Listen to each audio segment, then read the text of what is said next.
Assalamualaikum warahmatullahi wabarakatuh. Kami dari kelompok 9 akan mempresentasikan hasil diskusi kami. Sebelumnya yang saya hormati Bapak Pengampu Mata Kuliah Strategi Pembelajaran, Bapak Fernando dan Bapak Alriska. Tanpa memperpanjangkan mukadimahnya, langsung saja perkenalkan saya Pinka Ifri Ulantia dengan NIM 23023034. Di sini saya berperan sebagai moderator. Dan selanjutnya ada rekan saya yaitu Habib Walnur Sadi sebagai pemateri 1 dan Deangsi Nabila Zahra sebagai pemateri 2. Baik, untuk menghemat waktu langsung saja kita masuk ke presentasi kita hari ini yaitu tentang beragam metode pembelajaran dalam golongan strategi pembelajaran konvensional dan inovatif. Baik, langsung saja kita masuk ke materi 1 yang akan disampaikan oleh Habib Walnur Sadi. Dipersilahkan. Terima kasih kepada moderator. Di sini saya akan membacakan materi 1 yaitu pengertian strategi pembelajaran konvensional. Strategi pembelajaran konvensional adalah pendekatan tradisional yang berpusat pada guru sebagai sumber utama pengetahuan dan siswa berperan pasif. Metode utamanya meliputi ceramah, tanya jawab, dan latihan soal. Meskipun banyak pendekatan baru berkembang, strategi ini tetap umum digunakan di berbagai institusi pendidikan. Menurut Gagne 1985, dalam pembelajaran konvensional, guru memiliki kontrol penuh atas jalannya pembelajaran dan siswa cenderung lebih pasif. Meskipun demikian, pendekatan ini tetap memiliki beberapa manfaat, terutama dalam situasi di mana pengajaran yang sistematis dan struktur diperlukan. Selanjutnya yaitu ciri-ciri strategi pembelajaran konvensional. Yang pertama yaitu sentralitas guru. Guru adalah pusat dari proses pembelajaran. Ia berfungsi sebagai penyampai informasi utama dan pengendali kelas. Yang kedua yaitu pendekatan satu arah. Pembelajaran berlangsung secara satu arah dari guru kepada siswa. Interaksi antara siswa dan siswa atau siswa dan guru relatif dan terbatas. Yang ketiga yaitu pengguna media tradisional. Media yang digunakan dalam pembelajaran konvensional umumnya berupa papan tulis, buku teks, dan alat bantu visual yang sederhana. Yang keempat, penekan pada hafalan. Siswa cenderung diminta untuk menghafal materi yang telah disampaikan oleh guru tanpa banyak kesempatan untuk menggali pengetahuan lebih lanjut atau berpikir kritis. Yang kelima yaitu evaluasi berdasarkan ulangan dan tes. Evaluasi terhadap hasil belajar siswa umumnya dilakukan melalui tes atau ulangan tertulis yang mengukur sejauh mana siswa dapat mengingat dan memahami materi yang telah disampaikan. Selanjutnya, macam-macam strategi pembelajaran konvensional. Yang pertama yaitu metode ceramah. Metode ceramah adalah strategi pembelajaran yang paling umum dalam golongan konvensional.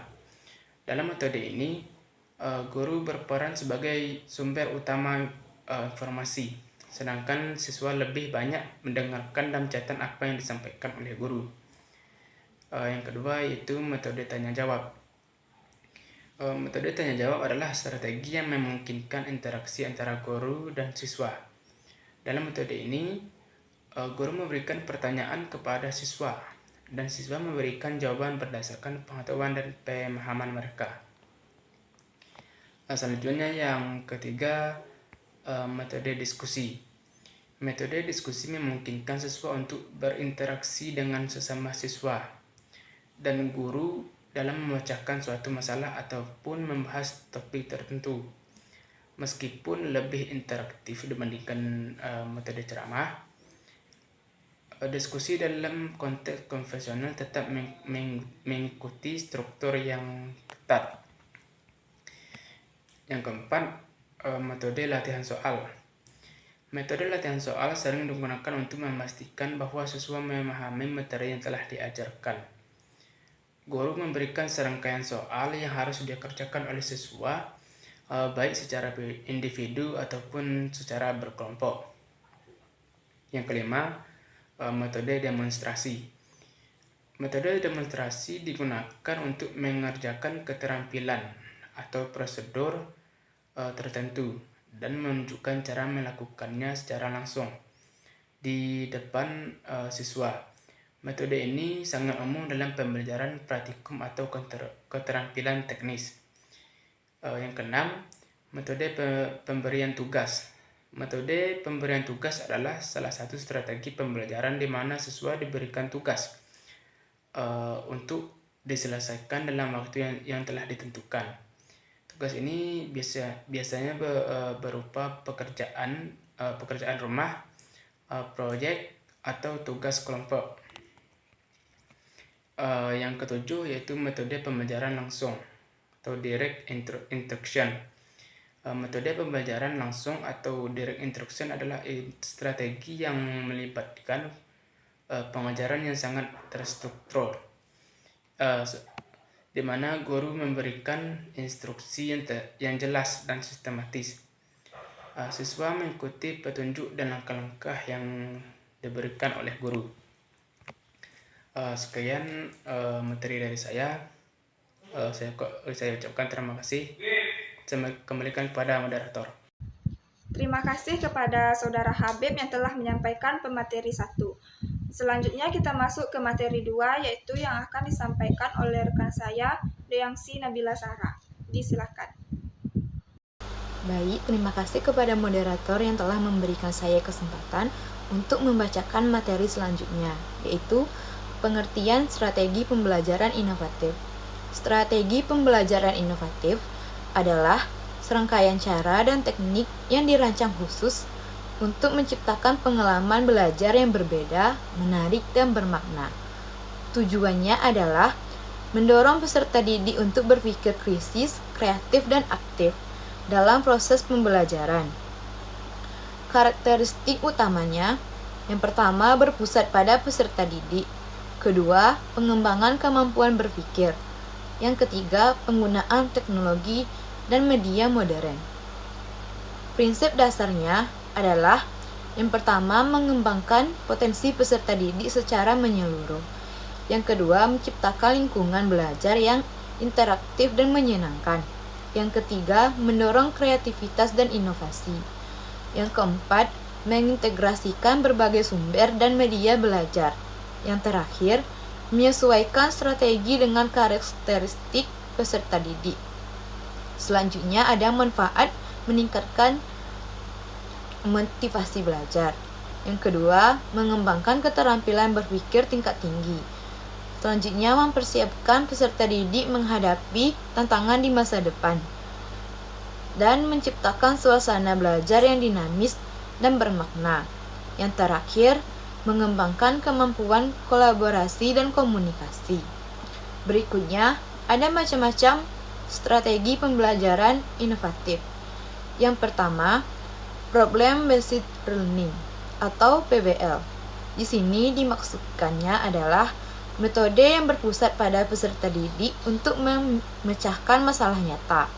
Peserta didik didorong untuk berpikir kritis dan analisis, mengembangkan kemampuan pemecahan masalah secara sistematis. Yang kedua, Project Based Learning. Yang dimaksudkan di sini adalah pembelajaran melalui pengerjaan proyek yang bersifat kompleks.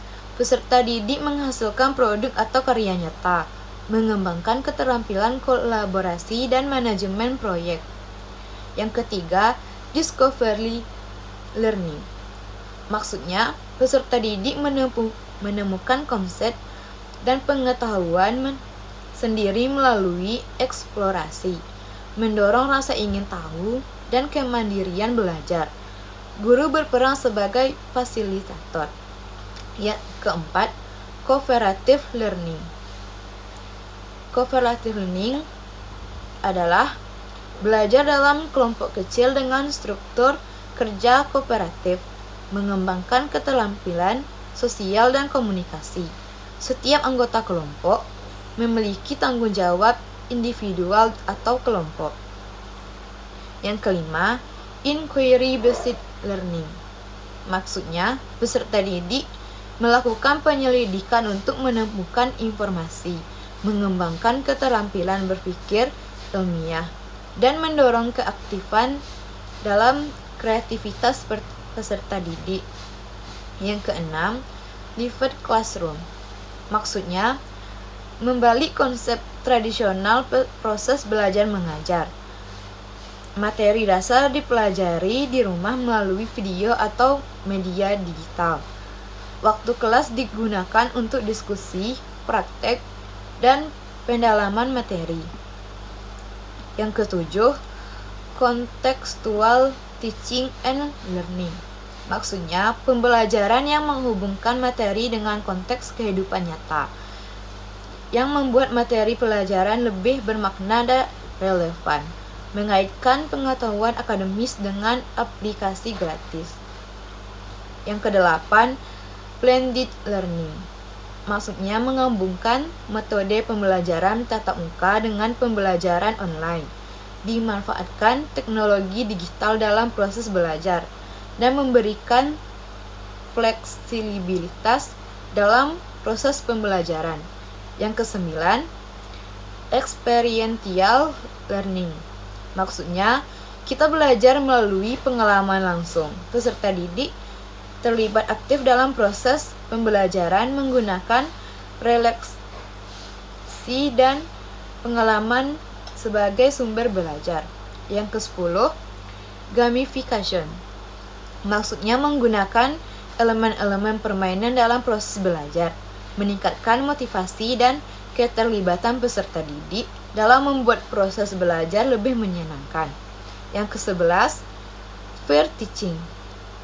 Peserta didik saling mengajar satu sama lain, mengembangkan keterampilan komunikasi dan kepemimpinan untuk memperdalam pemahaman melalui proses berbagai pengetahuan. Yang terakhir, thinking-based learning. Thinking-based learning fokus pada pengembangan keterampilan berpikir, menggunakan berbagai strategi untuk melatih berpikir kritis dan kreatif, mendorong peserta didik untuk berpikir relatif dan analitis. Baik, kesimpulannya adalah metode pembelajaran konvensional atau berpusat pada guru efektif untuk penyampaian informasi terstruktur, tetapi kurang melibatkan siswa secara aktif. Sementara itu, metode inovatif atau berpusat pada siswa mendorong keterlibatan aktif, kreativitas, dan keterampilan abad ke-21. Meskipun memerlukan persiapan lebih kompleks, kombinasi keduanya dapat mengoptimalkan pembelajaran dengan memadukan teori dan praktik. Sekian materi dari saya. Terima kasih. Terima kasih kepada Dayangsi Nabila Zahra yang telah menyampaikan materi terakhir. Baiklah, itulah hasil diskusi kami. Saya sebagai moderator, jika terdapat kesalahan mohon dimaafkan. Wassalamualaikum warahmatullahi wabarakatuh.